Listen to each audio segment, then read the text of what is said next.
முன்னாள் நிதியமைச்சர் Tun time காலமானதைத் தொடர்ந்து பிரதமர் Datuk Seri Anwar Ibrahim, doctor Mahathir உட்பட பல்வேறு கட்சிகளின் அரசியல் தலைவர்கள் தங்களது ஆழ்ந்த அனுதாபத்தையும் இரங்கலையும் தெரிவித்துள்ளனர். நாட்டின் நிதி அமைச்சராக இருந்தபோது டைம் ஆற்றிய பங்கை அரசாங்கம் எப்போதும் மதிக்கும் என தற்போது பெருவில் இருக்கும் அன்வார் தனது இரங்கல் செய்தியில் தெரிவித்திருக்கிறார். டைம் மறைவிற்காக நாடாளுமன்றத்திலும் 1 நிமிடம் மௌன அஞ்சலி செலுத்தப்பட்டது.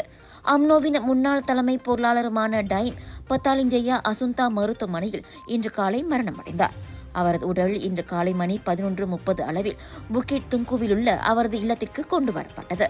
முன்னாள் பிரதமர் டாக்டர் மகாதீர் மற்றும் அவரது துணைவியா டாக்டர் சித்தி அஸ்மா ஆகியோரும் இன்று நண்பகல் மணி 12:50க்கு டைம் வீட்டிற்கு வருகை புரிந்து அவரது உடலுக்கு இறுதி அஞ்சலி செலுத்தினர்.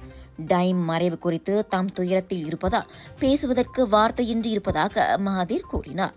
துணை பிரதமர் டத்தோஸ்ரீ ஃபடிலா யூசுப், எதிர்க்கட்சித் தலைவர் Datuk Seri Hamzah Zainudin, Muar MP Syed Saddiq, PAS கட்சியின் தலைமைச் செயலாளர் டத்தோஸ்ரீ தக்கியுடீன் அசான், மாச்சாங் நாடாளுமன்ற உறுப்பினர் அஹ்மத் ஃபைசல் ஆகியோரும் டைம் உடலுக்கு அஞ்சலி செலுத்தினர்.